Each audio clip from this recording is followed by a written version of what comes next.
not only attentively but very critically, and if you find that I'm in error on anything, I hope that you will call that to my attention, that I might make the proper correction. I would like to ask you to turn to Genesis chapter 19.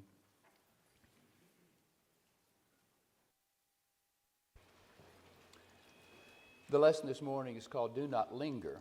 The word linger itself is a word that requires us to spend some time on it for just a moment. Do I have a clicker up here? I think I may have put it in my pocket.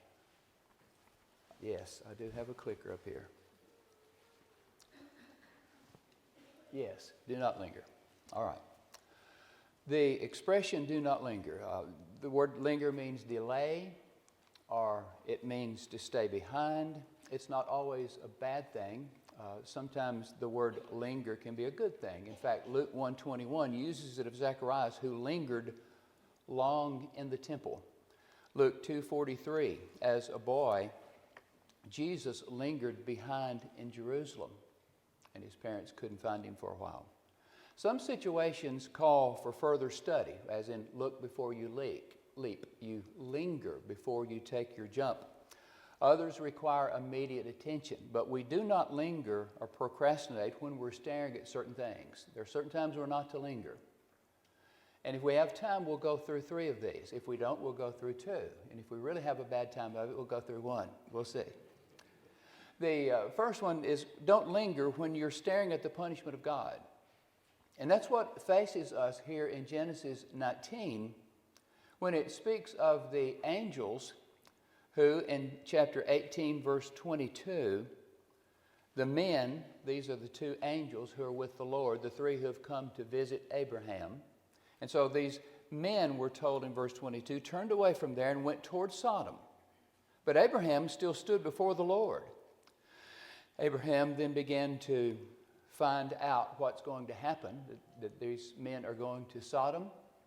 They're going to examine it. They're going to see what the situation is, and if it's bad, after judging Sodom, they will rescue the righteous and they will punish those who are wicked.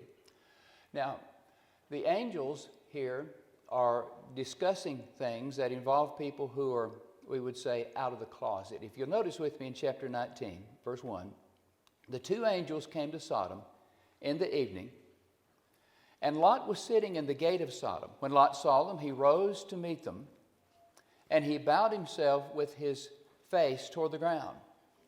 And he said, "Hear now, my lords, please turn into your servant's house and spend the night and wash your feet, then you may rise early, go on your way." And they said, "No, but we will spend the night in the open square." But he insisted strongly. So they turned into him and entered his house. Then he made them a feast and baked unleavened bread, and they ate. Now before they lay down, the men of the city, the men of Sodom, both old and young, all the people from every quarter, surrounded the house. They called to Lot and said to him, "Where are the men who came to you tonight? Bring them out to us, that we may know them carnally." So Lot went out to them through the doorway, shut the door behind him, and said, "Please, my brethren, do not do so wickedly. See now, I have 2 daughters who have not known a man. Please let me bring them out to you, and you may do to them as you wish. Only do nothing to these men, since this is the reason they have come under the shadow of my roof."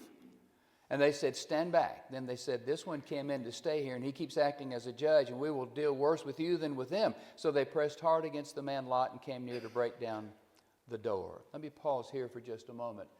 This is what you would call depravity that is out of the closet, and it involves a number of things here. Lot has endangered his daughters. I have to tell you, I cannot comprehend the statement where it says, "I will give you my 2 daughters and you can do with them as you wish." What father says that about his daughters? I do not know. Lot is spoken of in the New Testament as a righteous man, and I'm willing to grant he is a righteous man. But even a righteous man sometimes can say and do the wrong things. He did so on this occasion.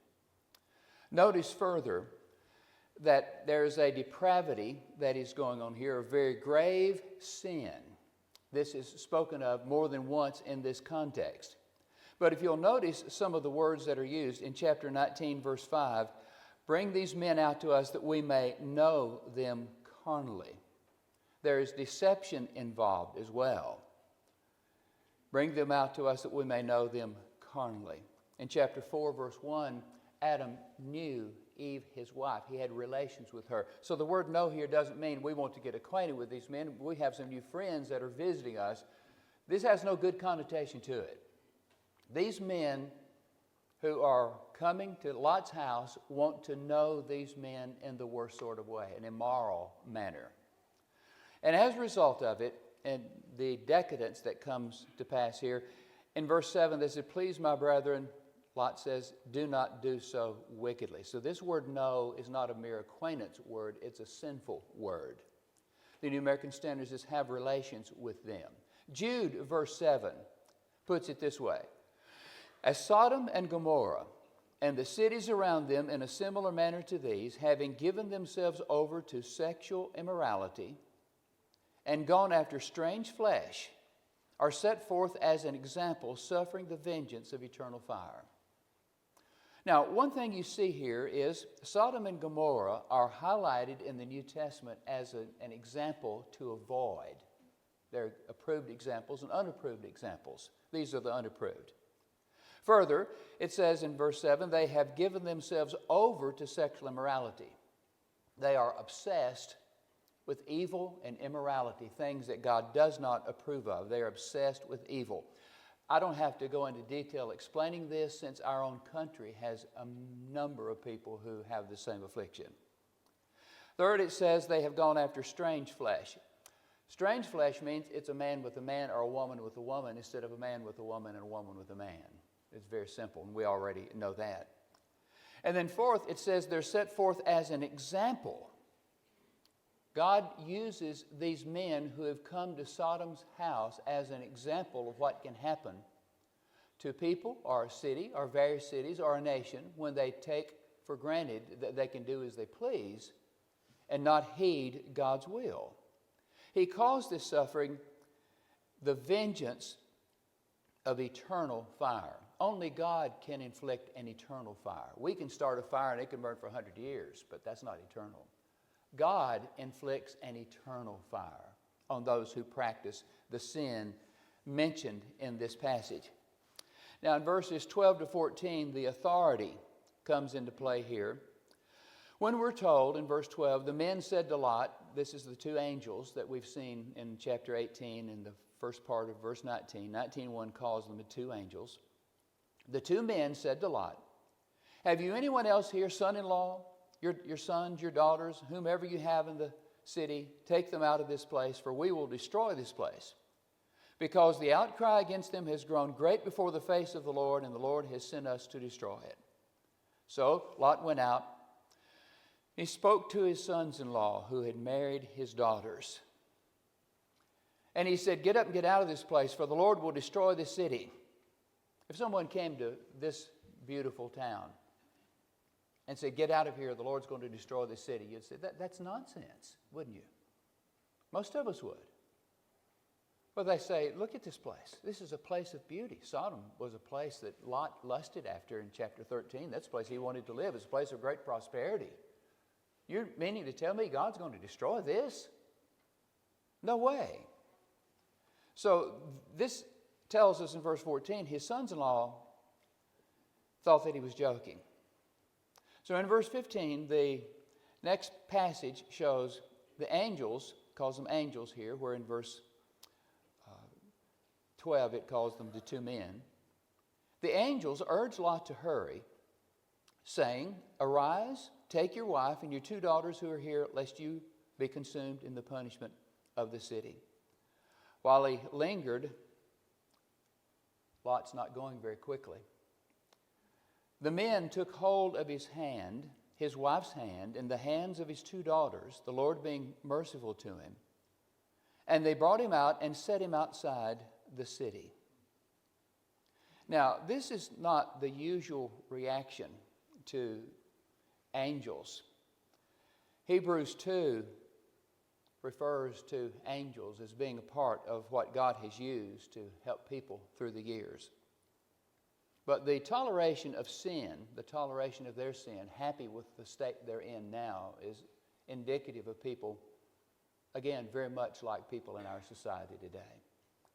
If you were to go to someone who mimics these sodomites and tell him you need to repent, he would either laugh at you or persecute you. But he wouldn't take you seriously.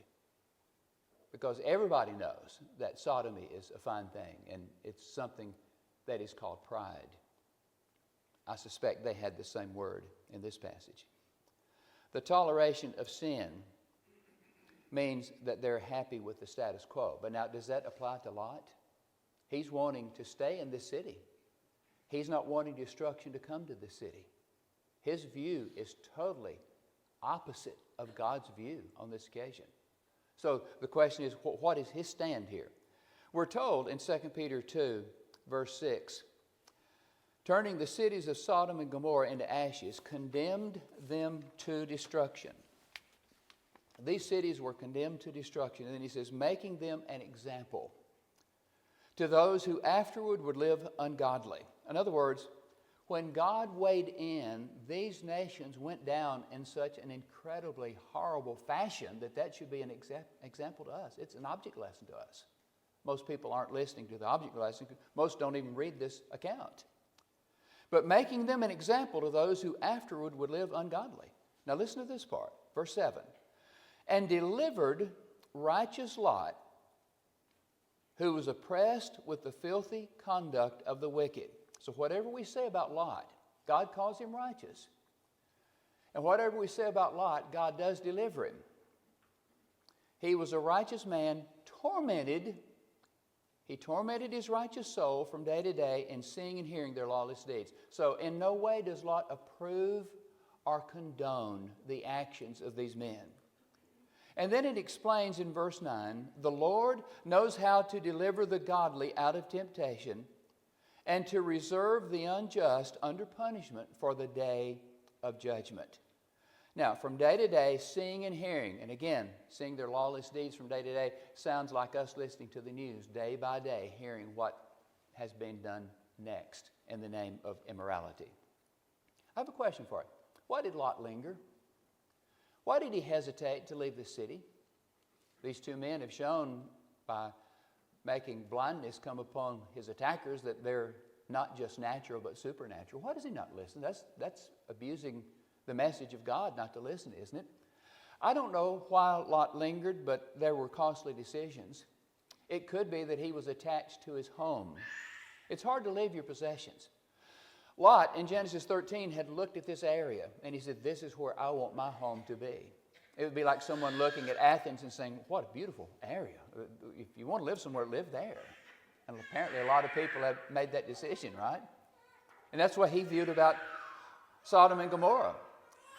I have seen occasions, and you have too in the past, where in California, some wildfires start, or the wind blows them at 50, 55 miles an hour, and the next thing you know, this house that is beautiful and has stood here for 20 years, the winds blow the fire through it, and a few minutes later, that house is gone. And I can imagine Lot looking at this and saying, I would not want that to happen to me. You hear reporters go up to someone at this point who's just lost that house and say, how do you feel? Great question, isn't it? How do you feel? And they can't even talk because they're overcome with emotion. Maybe that's what Lot was going through. Or it could be that he's attached to his family. He may have left some of his family behind. We don't know if he had 2 daughters or 4 daughters. And if these sons-in-law are actual sons-in-law or just engaged sons-in-law, we don't know. But he had 2 daughters who are unmarried, apparently from what we see in the later part of this chapter. Matthew 10:37 tells us, he who loves son or daughter more than me is not worthy of me. And we have a number of occasions, such as that of Eli in 1 Samuel 2, who thought more of his sons and their immorality than he did of God and what he's commanding. So these things do happen. People will let things slide when their children are at stake. And then it could be that he has some anxiety about Zoar. Maybe Zoar is an unsafe place. He does indicate something like this. A man's not going to just jump from a burning building unless he has a great reason. So maybe Lot doesn't want to just jump into this place. It could be that he has anxiety for those left behind. I'm condemning those who stay. It could be that agnosticism is the part of it. There's no proof of a coming destruction. All looks peaceful. All is well. Sodom is still here. It's still beautiful. It must have been a place to behold. Sodom, Gomorrah, Admon, Zeboim, those four. And we think about the Jews just before World War II, the 10-year period or so leading up to World War II, where the Jews stayed in Germany saying, everything's going to be okay. I'm in a good position at the university. I'm a physician and all these things. Jews held very high positions. They were respected by the people. Nothing bad's going to happen. It wasn't very long before they found out this was going to be their worst nightmare. And it's very easy for people not to take God's warnings seriously and end up just like those. Now, the dangers of lingering, first of all, the future is uncertain. Acts 24 speaks to Felix in this way. In Acts 24:24, after some days when Felix came with his wife Drusilla, who was Jewish, he sent for Paul and heard him concerning the faith in Christ. Now, as he reasoned, Paul is the one reasoning here, about righteousness, self-control, and the judgment to come, Felix was afraid and answered, "Go away for now. When I have a convenient time, I will call for you." What was wrong with Felix that he wouldn't take Paul seriously? The delay may be one of those things where our heart is so hard that we just can't fathom the possibility of not staying. So the future can be uncertain. The heart can be hardened. The delay may harm others. Lot lost his wife because she looked back. Why did she look back? She leave some kinfolk behind and she looked back to see how they were, children even. And we just may not get another chance. Mrs. Lot in Luke 17 is given as an illustration of someone who didn't take God seriously because she looked back, longing for what she once had. I read about a father who worked on a railroad. He was a switch changer, a switch tender for a railroad. And his little boy was playing on the track when the father heard a train coming. And it was too late for the boy to do anything else, and the father just said, "Get down."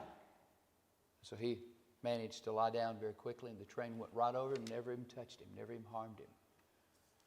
Why was the boy saved in an otherwise very dangerous situation? Well, he was saved because he took his father seriously. And he acted in the way his father said to save his life. That could have happened here if you had had people with that same attitude. Let me notice a second aspect of this not lingering. When we're staring at the providence of God, still in the book of Genesis, chapter 43, we have this occasion where Joseph's brothers go back with Benjamin. Benjamin is assured by Judah that I'm going to bring him back to you. There's no way you need to have any fear. And in verse 10, "For if we had not lingered, surely by now we would have returned this second time." These people are standing there staring at one another while they're running out of food. You couldn't just go to a Kroger and pick up food in those days. If there's a famine and food is not growing, you don't have any food. And there's a famine practically around the world, but Egypt has plenty of food thanks to Joseph, who has saved it during the 7 years of plenty. And so the statement is made in chapter 45:11. You will see it in 45:11 where he says, "There I will provide for you." Joseph says to his brothers after they've gone through the difficulties of making sure they're sincere in what they're doing, "I will provide." Pro means before, VIDE, like a video. You see before. You make plans for someone before. In 47 verse 12, you see this word highlighted again. It says, "Joseph provided his father, his brothers, and all his father's household with bread according to the number of their families. In chapter 50, at verse 21, you see it a third time. Now therefore do not be afraid. Joseph says to them, I will provide for you and your little ones. And he comforted them and spoke kindly to them. And so in those passages, it's saying there's something important about providing. Or when we speak about God's providence, look at that. It has the word provide in that. God's providence is simply his providing. His providence, if you could put it that way. In 45, verse 9, you have the statement, hurry and go to my father and say to them, Joseph says to his brothers, thus says your son Joseph, God has made me Lord of all Egypt. Come down to me, do not tarry.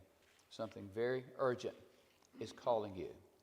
In chapters 45 to 50, though they're separated from Joseph, they're wanting to get with him now as soon as possible. In chapter 45 through 50, Canaan is no friend to faith. God wants the children of Israel out of Canaan.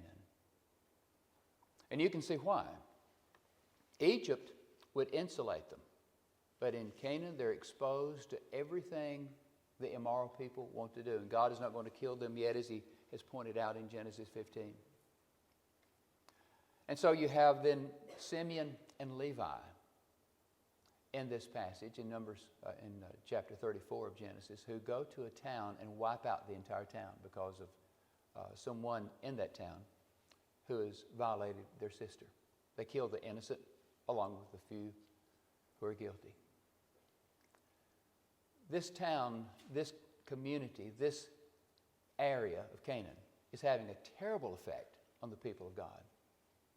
Furthermore, in chapter 38, Judah has lost his wife. He has not given Tamar, his third son's wife, a son.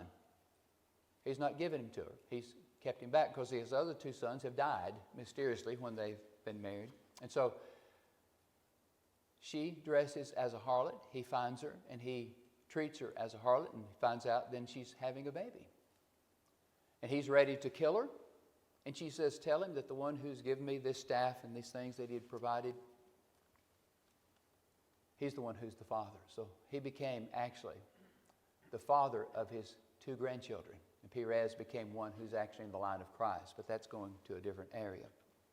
But you notice here, what we're seeing in this passage is that Canaan is no friend to the people of God. And it's God's plan to get them out of this area.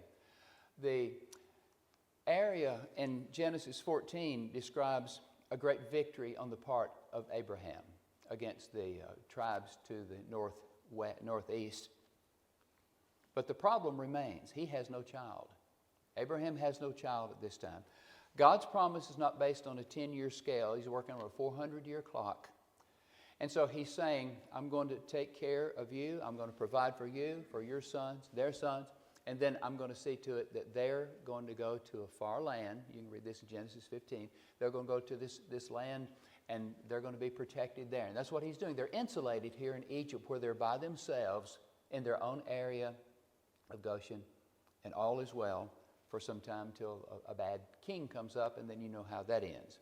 Now in 2 Peter 1, verse 11, the promise, for so an entrance will be supplied to you abundantly into the everlasting kingdom of the Lord and Savior Jesus Christ. That's a promise he's given to us.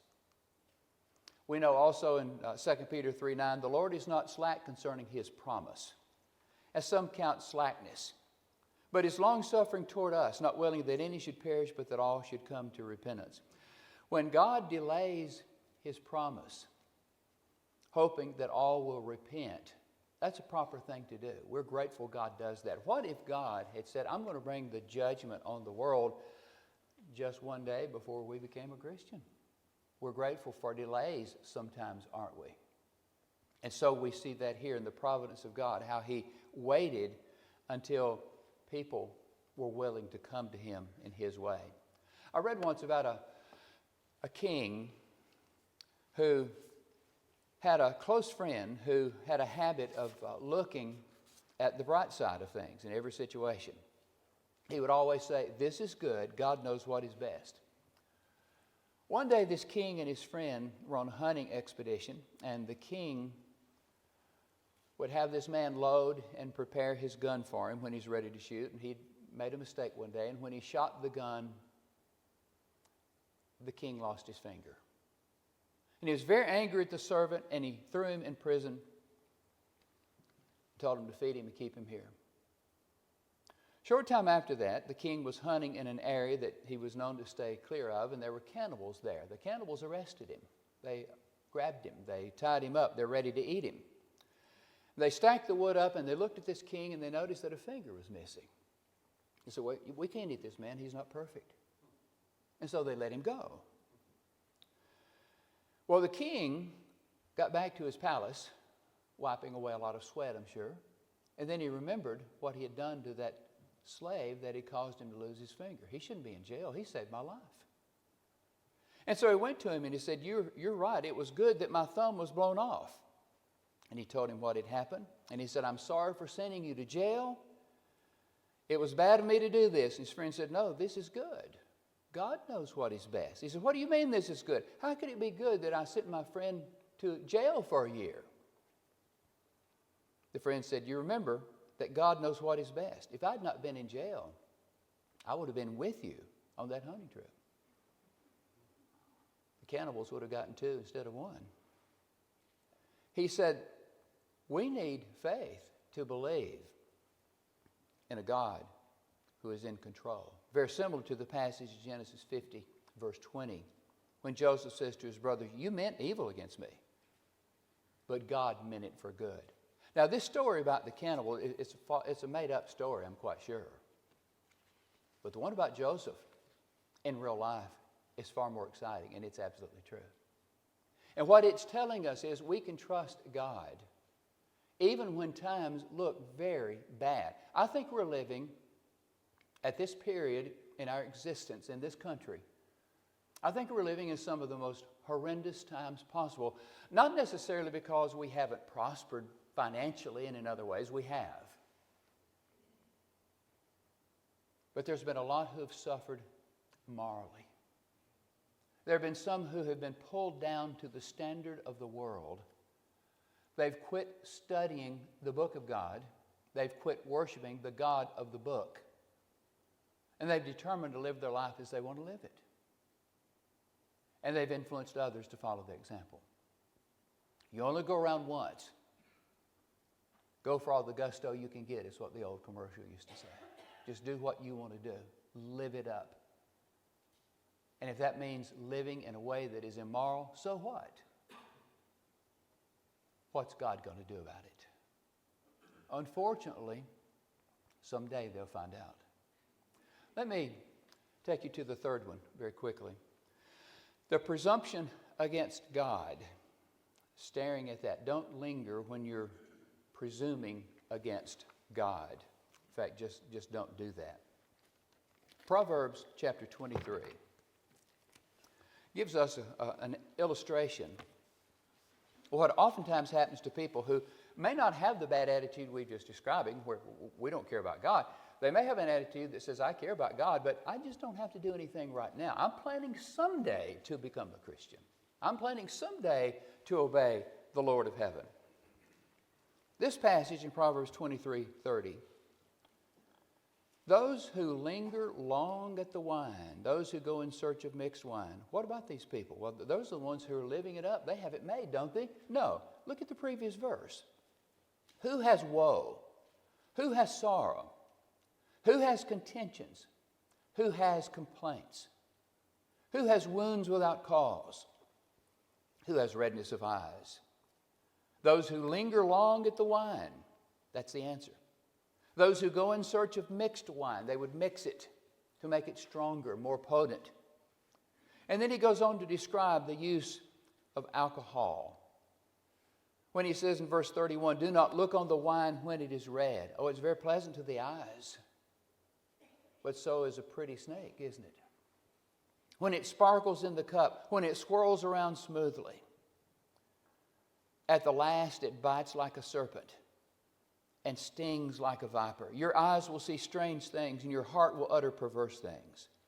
Yes, you will be like one who lies down in the midst of the sea, or like one who lies at the top of the mast, saying, they have struck me, but I was not hurt. They have beaten me, but I did not feel it. When shall I wake, that I may seek another drink? That's what we call addiction. You go through this horrible experience, the hangover. You hurt for hours. And then as soon as you're sober, you say, boy, I need a drink. And you just go right back to it. So alcohol and drugs, he says, don't even allow it a possibility. There's an epidemic of alcohol and other types of addiction in our society today. He is saying here's a cure for it. Don't even look at it. 1 Peter 4 verse 3 speaks of their past when they walked in lewdness and lust. And then he says drunkenness. That's a person who is giving himself over to being a sot. Revelries, that's the person who is in the drinking parties. He can't stay away from the drinking parties. Every time there's a party with alcohol, he has to be there. And then abominable idolatries. Now, these three things that he speaks of here in 1 Peter 4, verse 3, speak of 3 degrees of the drinking. There's the drunkenness. That's the person who is just out and out sot. There's the revelries. That's a person who cannot bypass any kind of drinking party. And it was used of Greeks in the ancient world who would walk down the street at night and they would be shouting and rioting and laughing and drinking. And it mixes these people all together. And then the third one, the seemingly most innocent of all, the drinking parties, which means to drink without reference to the amount consumed. It's the word that's used in Esther 1, for example, where it speaks of those at King Xerxes' feast. They were allowed to drink. They would drink the amount they wanted. There was no compulsion. You could take one sip or you could just get out and out sot drunk. This is the word that allows just any level of drinking. In 1 Peter 4:7, he gives another illustration of the same thing. We add to this pornography, which has become one of the greatest blots on our society. I know a friend of mine who went up to a congregation in the north to preach in a meeting where there were several college students. He found that almost all of them were addicted to pornography. In fact, he told me about one miserable student there, a young man who's absolutely miserable because he couldn't quit. And so he finally sold his computer. And here's a college student who sells his computer to get rid of any temptation. It made it harder on him in his schoolwork, but it made his soul a whole lot cleaner. Matthew 5 speaks in these terms. You've heard that it was said to those of old, you shall not commit adultery. But I say to you that whoever looks at a woman to lust for her has already committed adultery with her in his heart.